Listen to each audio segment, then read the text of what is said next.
What advice would I give to a seminary student? Well, in the 2 decades or so since I've been a seminary student, I realized that it was one of the greatest times of my life that I think I squandered a lot of the opportunity that was there, because throughout my life, I've always been so anxious to get to whatever was next.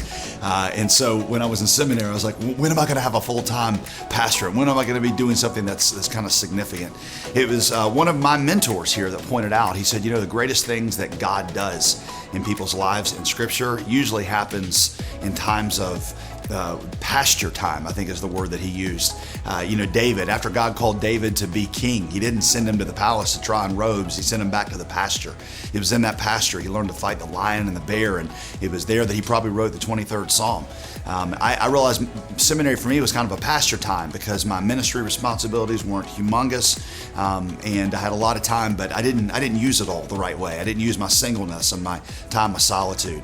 I wish I'd have spent more long evenings with Martin Luther and less, either goofing off with friends and wishing I was somewhere doing something that I thought was important. So don't waste this chapter. It's part of God's design for your life, and some of the deepest and best things He'll do in your life, He'll do in these years.